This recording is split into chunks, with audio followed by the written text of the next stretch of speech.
최근 정부 정원도시 정책이 본격화되면서 2020년 이후 약 30개 지자체에서 정원도시 계획을 수립하거나 수립 중에 있습니다. 본 연구의 목적은 정원도시의 다원적 기능을 고려한 정원도시의 정책 및 계획의 개선 방향을 제시하는 것입니다.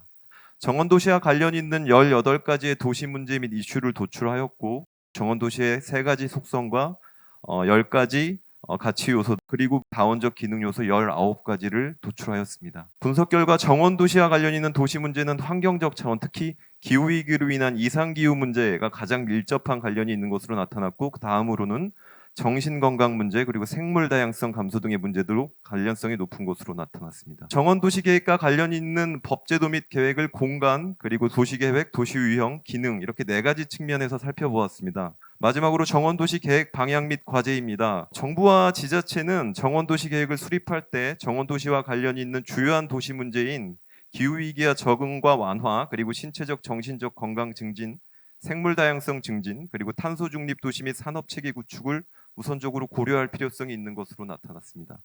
그리고 치료성 확보를 위해서 구체적인 핵심 성과 지표 설정이 필요합니다. 정원도시 계획은 크게 공간, 활동, 운영 기반 요소로 구분해서 수립해야 되며, 그리고 본 연구에서는 앞서 말씀드린 이러한 방향성을 고려해서 정원도시 계획 수립의 가이드라인과 그리고 32개의 정원도시 계획 솔루션을 도출해서 제안을 하였습니다.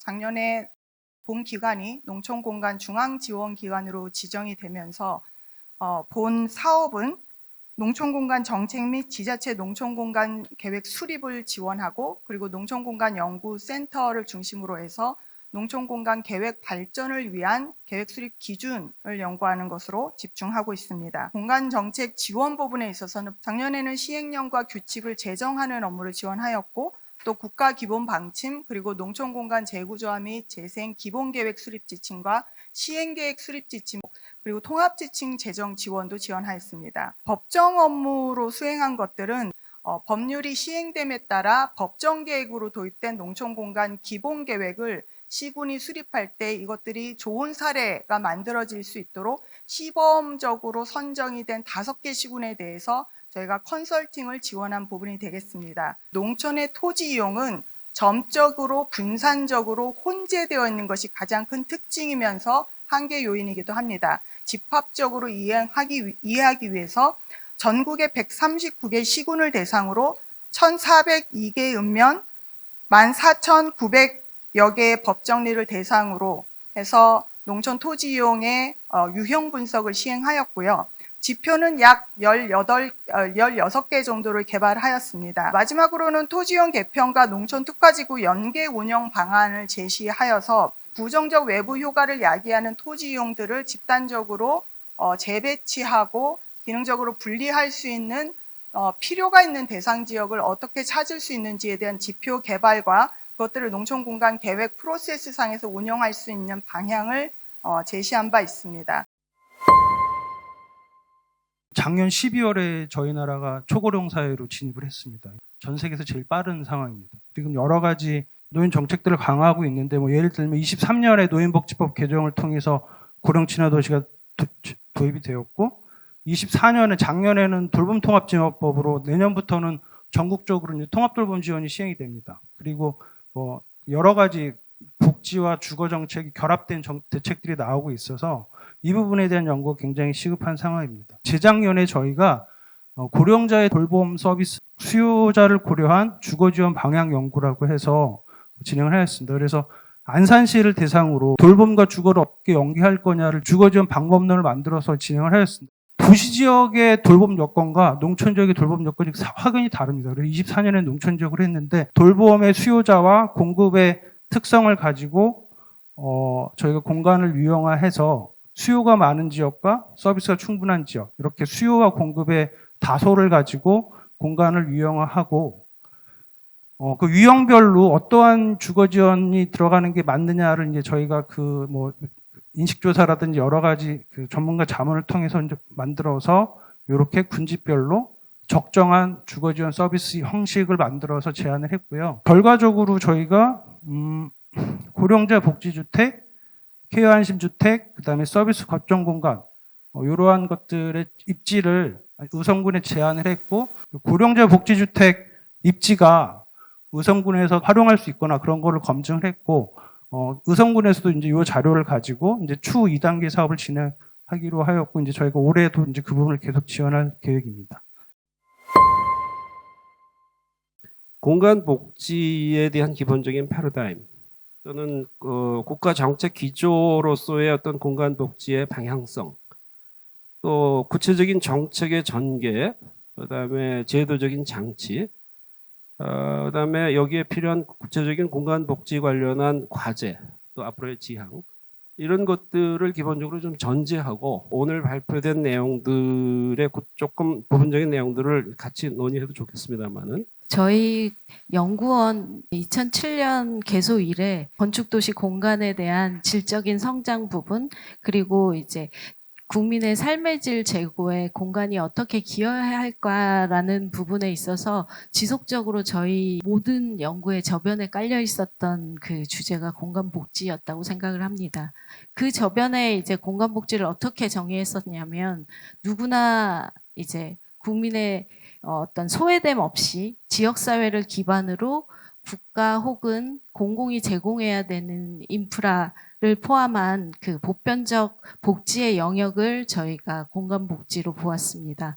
그래서 이 누구나에 대한 어떤 형평성이나, 그리고 이제 공공이 투입해야 되는 그 대상, 기반 시설의 대상으로서 효율성 차원에서 지속적으로 논의를 해왔었고, 그런 차원에서 이제 어떤 점적인 시설적인 논의로 했던 것들을 이제 면적인 논의로까지 확장을 해왔다고 볼 수 있겠습니다. 우리가 그 공간 복지, 특히 복지라고 하면은 이분법적으로 생각하는 경향이 있는데, 오늘 말씀을 듣고 보니까 이런 이분법보다는 굉장히 다자간, 서비스의 공급자가 꼭 공공이나 행정이 아닐 수도 있고, 민간이나 개인일 수도 있고, 커뮤니티일 수도 있고, 어떤 법적 기반에 기반을 할 수도 있지만, 또 커뮤니티 규약이라든지 어떤 굉장히 약한 어떤 약속을 통해서 이런 것들을 제공하는 또 그런 조직으로 우리 사회가 더 진화를 하겠다, 이런 생각도 들고요.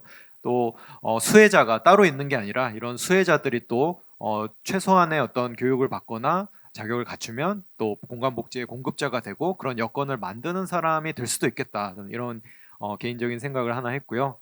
두 번째는 이제 공간 복지를 한다라는 게 공간 복지를 할 수 있는 그런 거점이라는 물적 환경을 만들고 거기에 조직을 만들고 예산을 분배하면 자동적으로 될 것이다라는 모델이 좀 쉽지는 않겠다. 우리 사회가 고도화되고 사람들의 수요나 눈높이가 높아지면서 그럼 어떻게 이 공간 복지가 잘 제공되고 모든 국민 시민들이 행복해하는 그런 환경으로 바꿀 것이냐, 좀 이런 게 앞으로 커다란 과제가 되겠다, 이런 생각을 했습니다. 다양한 연구 방법론, 특히 질적 연구의 필요성과 이거를 어떻게 가능하게 할 수 있는 조건들이 있을까, 이런 것들이 좀 연결되어 있지 않을까라고 생각했습니다. 특히 오늘 일부에서는 그 빅데이터를 중심으로 정량적 연구 방법에 대한 사례들을 많이 말씀해 주셨고, 2부에서는 더 중장기적인 계획, 그리고 어떤 새로운 분야의 로드맵을 세우는 중요한 연구들을 발표해 주셔서 제 고민이 좀 무색한 부분들도 있지만, 그 건축 공간을 대상으로 실질적 변화와 정책 개선을 관련한 이런 정성적인 연구 방법에 대해서는 저희가 조금 더 다양하게 고민해 봐야 되지 않나라는 생각이 있고요. 인구위기나 기후위기나 이런 전환의 시기에 우리 도시와 사회에 혁신적인 정책이 요구되는 상황에서 거기에 따라서 이 연구 과정이 조금 더 유연하고 개방적으로 변화해야 되지 않을까라는 생각을 했습니다. 연구 과정 속에서 새로운 발견을 통해서 또 다른 성과물로 기여될 수 있고, 이런 것들도 연구 성과로 인정받을 수 있는 연구 문화가 좀 이번 기회에 같이 좀 생각되면 좋겠다는 말씀 드려봅니다.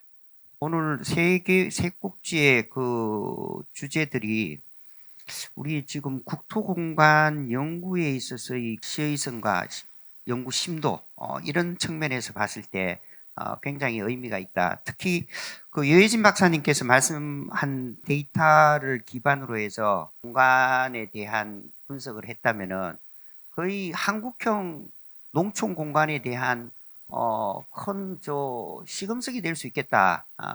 그리고 인구 부족, 고령 친화 커뮤니티, 부분은 우리나라 그 인구 소멸 1, 2위를 다투는 의성군을 대상으로 해서 또 실천 검증을 하고 거기에서 유의미한 결과들이 이 연구 방법론이 적용하는 데 있어서 그 의미가 있다.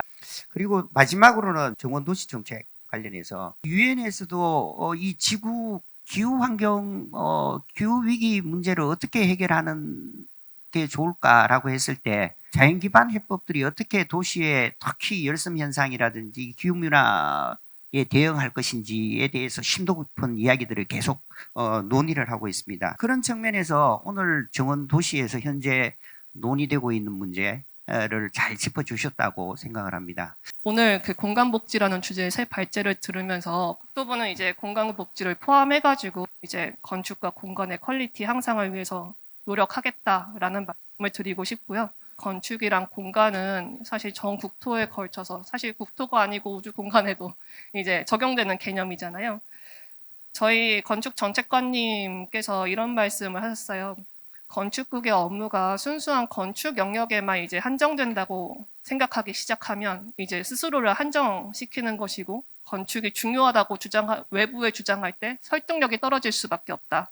그래서 기존의 이제 건축 그 좁은 영역에서 벗어나서 다른 영역으로 보다 이제 적극적으로 확장을 해야 한다라고 말씀을 주셨는데 오늘 저는 이 연구의 자리도 그런 외연 확장에서 아오리가 건축국을 베이스 캠프 삼아서 더욱더 이제 다양한 연구를 해 나가겠다라는 그런 취지로 받아들이겠습니다. 감사합니다. 네, 오늘 발제하고 토론해 주신 분들께 다시 한번 감사드립니다. 앞으로도 건축공간연구원에 대한 지속적인 관심과 격려를 부탁드리겠습니다. 그럼 오늘 2024 아우리 연구성과 보고회를 모두 마치겠습니다. 감사합니다.